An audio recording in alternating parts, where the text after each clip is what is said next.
Chapter 1. Alive.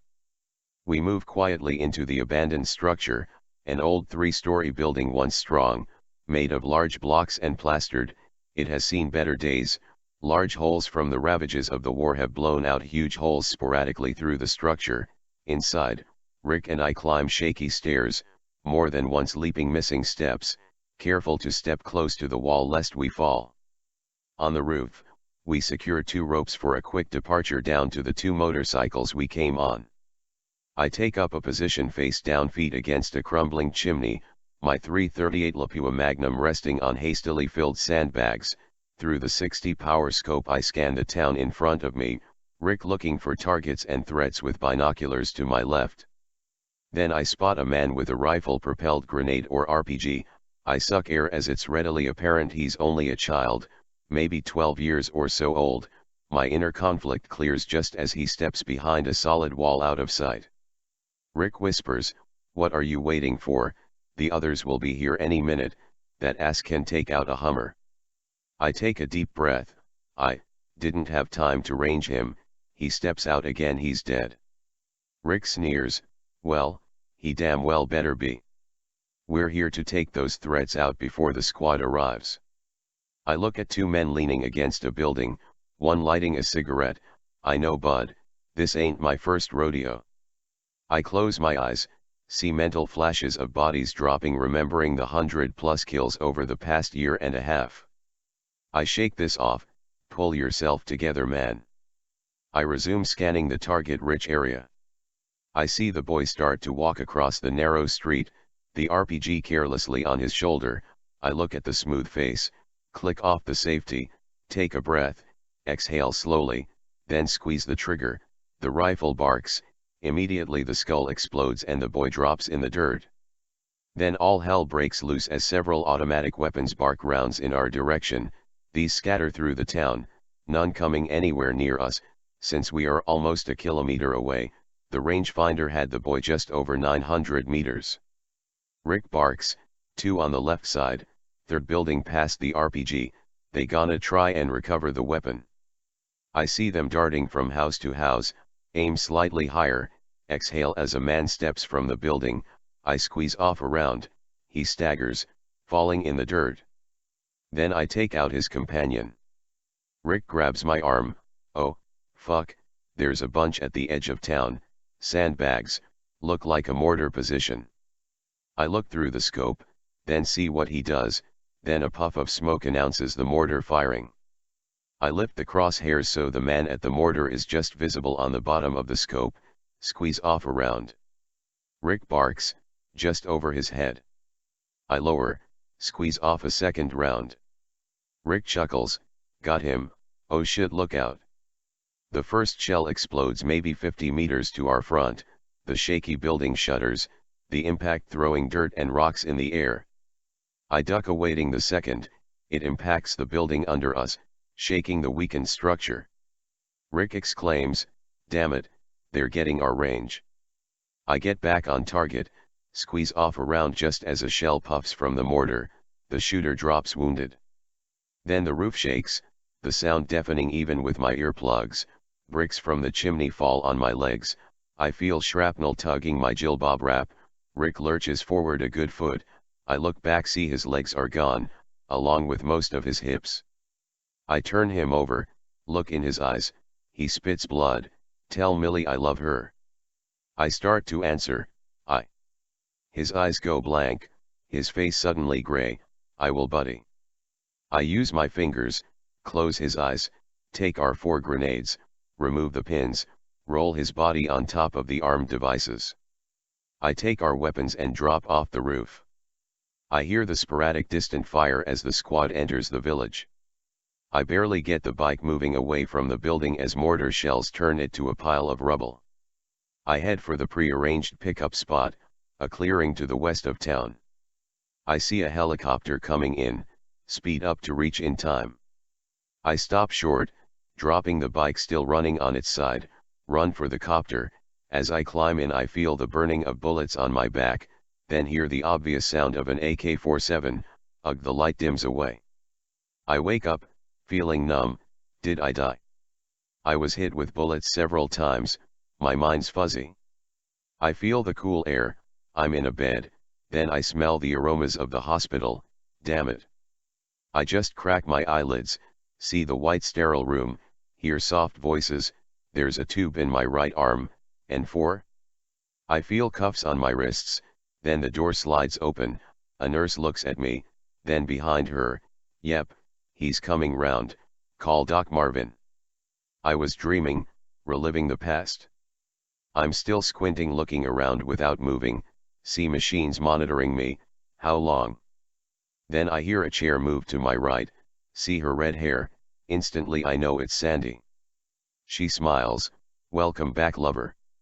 I'm still squinting, then hear another woman, hello, so he's awake. Sandy grins, yeah. Playing possum I hope. The doctor raises my left eyelid, I'm Dr. Marvin.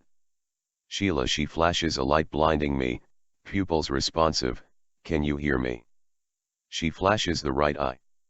Sandy squeezes my hand, Jack, people were worried that you'd never come out of the coma, well some of us were, the cops.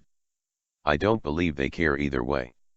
She's wearing a grin from ear to ear, you've been here for 33 days. Dr. Marvin, yes, this woman loves you so much I had a recliner brought up, she refused to leave the room, you're in security, no room for 2 beds. I hear a man, is he awake doc? I'll call the lieutenant, he wanted to know when he can talk. The woman frowns, well tell him he has to wait until I clear him for an interview, he just regained consciousness for Christ's sake, it will be a while before he sees anyone. The doctor with the help of a nurse are busy taking my vital signs, blood pressure, heart rate, then the doctor smiles, I'm going to pull the tube from your throat, it will be uncomfortable, just bear with me. I moan as she pulls a long tube from my chest, Then I feel empty. She hands this to the nurse, you're probably hungry. I'll get some jello sent up, no solid food for a couple more days, you'll stay on the floor until you can swallow solid food, okay. I don't respond, I need to know what the cops want with me, I struggle to remember details, remember the house, suppose they know about the goons from Italy, am I being held for killing the bastards? I finally open my eyes after the doctor and nurse leave, I attempt a smile at Sandy, her fingers gently stroking my cheek feels good, damn it, Jack. I thought I'd lost you for sure. I try to turn my head, neck stiff, she leans over, her lips on mine, a gentle kiss, I whisper, nuda cuffer de cuffs. She kisses my ear whispering, already got one from Ted. I kiss her, my lips feel swollen, numb, I barely feel the touch of her lips on mine. Then the doctor comes back, please, he needs to stay quiet for a while, any elevation in his adrenaline may cause a relapse. Sandy stands up, I'm sorry, just so excited to see him come to. The doctor smiles, well he's definitely happy to see you. She lifts the sheet, a finger snapped against my crotch quickly quiets the erection to snickers from Sandy. Sandy feeds me several cups of jello, my eyes locked on hers, I struggle to speak to no avail, vocal cords are not working right. Then the doctor comes in, okay, he needs some rest, go down to the cafeteria get some food, while we bathe him, when you come back sit over there quietly, so he can start his recovery, alright. Sandy frowns, alright, she leaves the room, then 2 nurses come in bathe me, then I feel one pull something from my crotch, oh god. She smiles, catheter, that was coming out, wait till I replace it. I jerk as she inserts another, slightly arching my back, oh, fuck, woman. Then I'm drowsy as they replace the bag of fluids dripping into my arm, I taste the bitter morphine injected in the drip, close my eyes and drop off into dreamland. I look around, I'm on my belly, gowned bodies surround me, one drops something in a metal pen. That is the last one. A female voice, Mike, there's another dark spot. He chuckles, good eye. The metal clinks, there, let's close up. The nurse. He's coming around. Guy above me, Got it? Here we go. I'm in surgery, a hospital? Oh damn, I was shot, they're pulling slugs from me, damn it, at least I made it out alive. I feel the blanket of sleep descending around me. The morning comes, at least I think it's morning, no windows so I have no idea what time of day it is. I hear Sandy moving in the chair, struggle to turn my head, she's asleep, a pale green blanket over her, my memory returning. I thought we both bought the farm, now it seems we're all right, at least for now. I hear the hospital staff outside, the noises growing in amount if not slightly in volume, see the officer's back sitting in a chair outside the sliding glass door. This is an interior room, no window, the only way out past him. Even if I could get the cuffs off, I can't lift my legs, no way I'm leaving here soon. I look around, struggle to just raise my arms or legs, the muscles don't seem to answer my intentions. The dim lights grow brighter as a nurse enters, smiles, "Good morning, ready for a milkshake?" I smile, actually, that sounds good. I drink a fruity tasting thick shake through a fat straw.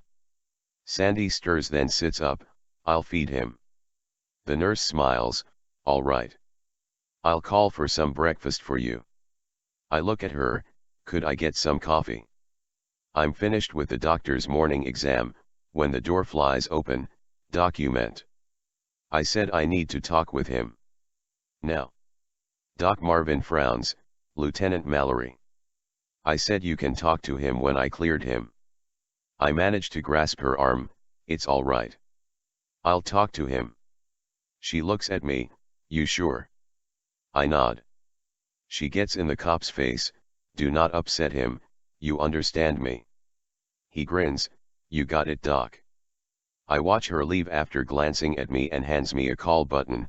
"He gets you upset, push this. I'll kick him out." Sandy quietly sits in her recliner. I look at the cop, "What do you want to know?" "'Cause I'm not saying anything." He smiles, "All right, have it your way." He opens the handcuffs. Tosses them to the officer outside. "You're not under arrest, seems someone has talked to the district attorney, no charges being filed." I'm curious, though. He sits on the edge of the bed, "My people looked everywhere, no weapons have been found." "Forget that. I want to know how you managed to get to the house, kill 6 heavily armed men, free your woman, even manage to off one perp while seriously wounded." "Okay. I know you're a Fed. I get that, you're some kinda James Bond type. Anyway, on this island we seriously disapprove of mayhem." I just look at him, not answering or even speaking, careful to not show any reaction in facial or body movements. He smiles, "Okay, here's what I know, your woman told us she was abducted." He glances at her, "She was held in the house, stripped, raped by more than one of the perps." I watch her wince. He waves it off, "Then you come in from nowhere, get her out while leaving a trail of dead guys scattered around the property. One of them managed to fill you with 7 rounds from an automatic rifle, 3 slugs hit her, a neighbor reports the gunfire, ambulance shows up, brings the 2 of you here, she recovers the next day, you fall into a coma, yet we find neither of your weapons. Did you have help?" I don't even twitch, "Must have been Ted." Finally he smiles, "All right. I'll leave, just know this. I'll be watching you." I stare at the ceiling, so Ted was there, probably called the ambulance, tossed the 9, that's good. Why did the cop think I had more than one weapon? I manage to eat some scrambled eggs, when Ted comes in, a finger at his lips, "Hey buddy, how are you feeling?" I swallow, "Better, doc says I can start physical therapy tomorrow, be a while before I'm walking." He points towards the wall behind him. I spot a tiny gray object, there's a bug or camera in the room. He holds a piece of paper on his chest, "Room's bugged, not cops, your friends at the CIA, be careful what's said, even lips moving are being recorded." I smile, "So, how's Marty?" He grins, "He's good, probably be here soon." "Sandy told him you're awake." I look around, then he smiles, hands me a small pad of paper and a pencil, I stuff it under the sheet, nod. The following day I return from physical therapy. I'm beat, an hour in a hot water tank just lifting arms and legs has me worn out, then a nice massage from a nurse and I eat solid food for the first time, a beef stew, hospital food cooked by unseen people with no skills, it tastes wonderful. Sandy has been taking folded notes out to Ted and Martin for me, these written during the PT sessions. My strength finally returning, I'm walking, it's been 3 weeks of intense work, I ask for more work and my strength is at maybe 50%. I just finish a light lunch following therapy, when a man comes in, "Hello Jack." I frown, "Robert." He grins, "Okay. Robert, have it your way, the company has a job for you, when you're up to it." I smile, "I have no idea what you're getting at." I'm retired, living the dream. Sandy grimaces, "Leave him alone, leave both of us alone." He looks around, "You're lucky you're alive, listen, we covered your back with the Maui police, you owe the company, just be ready for the work." Martin has visited several times, then he comes in with a gym bag, "I heard the doc is going to release you tomorrow. I'll be here waiting to take you home, brought you some clothes." Sandy takes it, puts it against the far wall under the cameras so it can't be seen. The next day Dr. Marvin gives me an intensive exam, then frowning she looks in my eyes, "You should stay longer, however I'll release you, just try not to get shot again, no diving for 3 months, remember the bullet lodged against your spine could paralyze you if it moves." I shake her hand, "Thanks for everything doc. I'll be careful." I get dressed, smile at Martin having stuffed a silenced 9mm in the clothing, the piece in a holster between my shoulder blades under a loud flowered shirt over white shorts and deck shoes. I'm outside waving goodbye to a small throng of nurses and Dr. Marvin. Then we're on Martin's boat cruising towards the island. I'm enjoying the fresh sea air, the faint smell of the hospital finally fading from my senses. Sandy's leaning into the breeze, my eyes on her lovely body, the bikini barely covering it. Marty taps my shoulder, "I'm going below, brother, enjoy yourselves." She smiles at me, watching him go below, "You up to some fun?" I smile, "Hell yes." An hour later we're staring at clouds, my chest still heaving from the exertion, "God, I've missed you." She laughs, "I haven't left your side, silly." I rise on my left arm, "You know what I'm referring to. I love you, you crazy woman." She smiles, "I know. I love you, you silly man." We arrive at the dock, Murad's waiting, a huge smile on her face. Sandy leaps to the dock, while Marty ties the boat off, they hug and kiss like we've been gone for a year. I smack both of their backsides, "Come on you two. I'm hungry." The women laugh walking towards the house. Then we're sitting inside the open-fronted house as a light shower falls, we just chuckle eating grilled cheeseburgers. Then I'm lighting a cigarette. Sandy almost screams, "What the hell are you doing?" I look at her, "What?" She stands, hands on her hips, glaring at me, "You haven't had a cigarette in almost 5 months, why now, quit already." I look at her, then the smoke, grin, tossing it away, "Okay, you got me. Suppose the habit is just so damn strong, you know, eat, then have a smoke." We sit together watching the sky darken, then the stars come out. Marty stands up, "We're gonna go to bed, you two have fun." Murad smiles, "Nice to have the two of you back." We sit till clouds obscure the sky, go inside and get sweaty before dropping off to our dreams.